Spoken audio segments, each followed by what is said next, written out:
अभी हम पहुंचे हैं यबगो खर और इसकी जो तामीर अप्रोक्सीमेटली ये 1739 में इसको इस्टेब्लिश किया था जो यबगो ख़ानदान के राजा है दौलत अली ख़ान ने। और इसके बाद में इसकी वक्तन फ़वक्तन इसकी रेनोवेशन होते रहे और अब हम आपको लेके चलेंगे अंदर और आपको बहुत सारी चीज़ें आपको दिखाएंगे। तो चलें आ जाएं।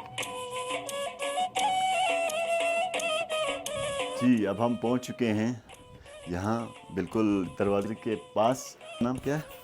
मेरा नाम सर सोहेल अहमद है। मैं ऐसा गाइड यहाँ पे काम करता हूँ, तो आपको यहाँ पे वेलकम करते हैं। तो इसको थैंक यू। कहते हैं यबगो खर।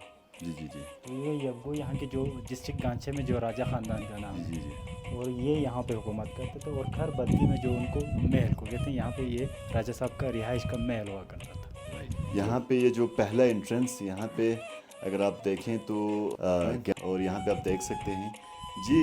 सर ये उस वक़्त की कुछ चीज़ें हैं या बाद में इसको लाया गया है, ये क्या है, इसके बारे में थोड़ा ज़रा बता दीजिएगा। तो ये जो टूल्स आपको नज़र आ रही हैं पुराने वक्तों के जो जंगी हथियार हुआ करते थे, तो यहाँ पे ये ऊपर जो गन्स हैं ये रशियन होते थे, इसके अंदर जी बारूद जी भरते थे और इसी के ज़रिए फायर होते थे। और ये नीचे जो तलवारें ये भी जंगों में इस्तेमाल होते थे जब यहाँ पे हमला हो।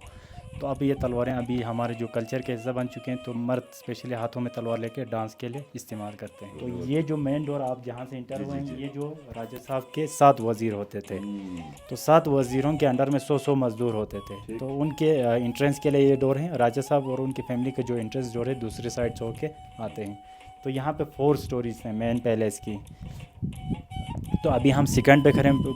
पहली जो स्टोरी है पूरा अंडरग्राउंड है। जी जी जी। तो अंडरग्राउंड जो फ्लोर है पूरा गोदाम है। और ये दूसरी और जो तीसरी जो फ्लोर है उनके वज़ीरों और उनके वर्कर्स के लिए रिहाइश के लिए होते थे। और चौथा जो मंजिल है राजा और उनके बच्चों की रिहाइश के। ये सर ये इसको लोकल ज़बान में तो हम छरा कहेंगे, जी जी। जो कि स्पेशली या बकरी या याक के बालों से बनते हैं, जो कि पुराने वक्तों में घरों में कालीन नहीं होते थे, इसी को बिछाते थे। ये अभी भी यहाँ पे स्पेशली यहाँ पे खपलू के अंदर जो बड़ा इंट्रेंस पे आपको बड़ा आएगा, बड़ा में वहाँ पे एक शॉप है, वहाँ पे ये चीज़ें अभी भी तैयार होते हैं इस दौर में। अच्छा जी, तो ये इस एरिया को मतलब ये बिल्कुल खुला रखा हुआ है सर। तो ये क्यों खुला रखा है और यहाँ पे इन ये चीज़ें ये जो डिज़ाइन यहाँ पे हमें देखने को मिल रहा है ये किस वजह से इसको रखा गया है? स्पेशली जो हम यहाँ पे खड़े हैं, ये नीचे जो लगान के जो स्टोरेज एरिया, जो कि पुराने वक्त में जो राजा साहब जी लगान जी जी लेते जी थे, जी बिल्कुल। तो इसीलिए जो सीट लगे हुए हैं आवाम के लिए लगाए हुए हैं। अच्छा अच्छा तो ठीक। वो लोग यहाँ पे आके आराम करते थे और बारी बारी ठीक यहाँ पे ठीक। उनके जो मुंशी यहाँ पे बैठते थे, ये मुंशी सही के सही ताप थे। सही। और यहाँ पे जो मुंशी के जो लगान के जो स्केल्स होते थे, जी तो जी जी मुख्तलिफ जी जो स्पेशल लकड़ी के बने हुए डिफरेंट साइज़ के स्केल्स होते हैं, जी वो जी आपको मैं दिखाऊंगा बाद जी में। जी तो यहाँ से वो वसूल करने के बाद नीचे डालते थे। और ये जो होल बने हुए हैं, जी जी जी। ये स्पेशली ऑयल टैक्स के लिए होते थे। अच्छा अच्छा ठीक और ये जो है ये गंदम के लिए हैं। और ठीक उस तरफ जो आएंगे आपको वो वहाँ पे जो डालते थे ठीक इसके ठीक अंदर। ठीक। सर ये घूमेंगे बिल्कुल इसी डायरेक्शन में होके इस जी जी कॉर्नर जी जी जाएंगे, जी। फिर यहाँ से हम नेक्स्ट फ्लोर पे जाने के अच्छा लिए अच्छा रास्ते हैं। Right right. चलें।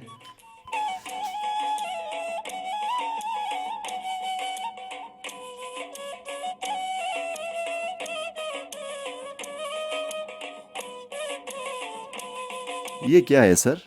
तो अभी जिस कमरे में हम खड़े हैं, ये जी जी। सिक्योरिटी गार्ड के लिए होते थे यहाँ अच्छा पे। ठीक और ठीक। ये वॉच टावर है। राइट राइट यहाँ से राइट। आप अपर कैमरामैन दिखाएं जी तो जी ये जी जी पुराने वक्त में यहाँ से जो भी लोग दाखिल होते थे उन पे नज़र रखने के लिए विंडो होते थे। जी जी तो जी यहाँ जी से उन पे नज़र रखते थे। और ये जो इसके अंदर जो रखे हुए ये जी जी जी। मारखोर के जो सही सींग हैं, सही जो सही कि सही। राजा साहब ने अगर तख्त पे आना हो या बाहर किसी काम के लिए जाना हो तो इसको बजाते थे और वो लोग तैयार हो अच्छा जाते अच्छा थे। अच्छा राइट।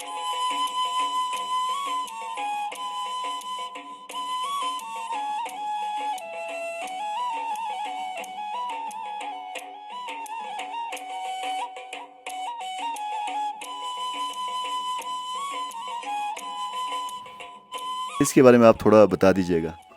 तो ये जो है ये तमाम जो फार्मिंग के टूल्स हैं, स्पेशली जो हल, तो ये जो है स्पेशली यहाँ पे जो जानवर जो हम हल की चलाने के लिए इस्तेमाल करते हैं, जो याक के जी जी जी। बिल्कुल एस लाइक याक होते हैं, लेकिन इसको लोकल ज़बान में जो कहते हैं, उसी को बांधते हैं, फिर ये लॉक होते हैं और इसी के ज़रिए तमाम जो खेती बाड़ी इसी पे होते हैं। और ये जो रस्सियाँ हैं जो कि उन्हीं के बालों के बने हुए हैं, याक और बकरियों के बालों से सही ही सही बनते हैं सही ये सही। तमाम भी। ज़बरदस्त ज़बरदस्त जी।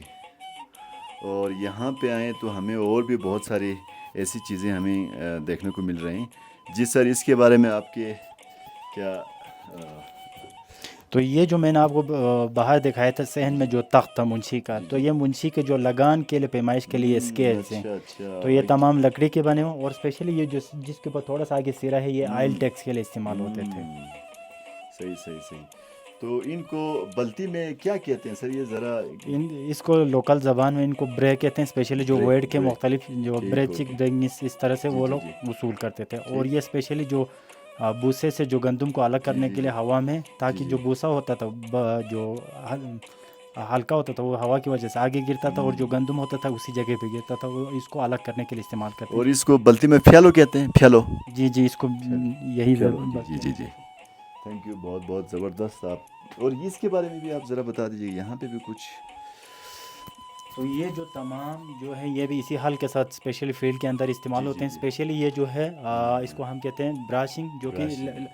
ज़मीन को जब खेती बाड़ी करने के बाद हमवार करने के लिए इस्तेमाल होता बिल्कुल। है। और ये स्पेशली जो हम इसको मूछ कहते हैं, मूछ स्पेशली कहते हैं उसको बिल्कुल। छोटे छोटे क्यारी के अंदर हम उसको बड़े जो खेत है उसको क्यारी बनाते हैं। बिल्कुल और ये स्पेशली पुराने वक्तों में जब मशीन नहीं थे थ्रेशिंग के बिल्कुल लिए, बिल्कुल तो भूसे को पाँव जानवरों के चाप के ज़रिए उसको बिल्कुल बिल्कुल इसको क्रश किया जाता था, और उसके बाद उसके ज़रिए हवा में उछाला जाता था, ताकि गंदम और वो वो अलग किया जाए। भूसा अलग हो जाए। जी जी। और इसको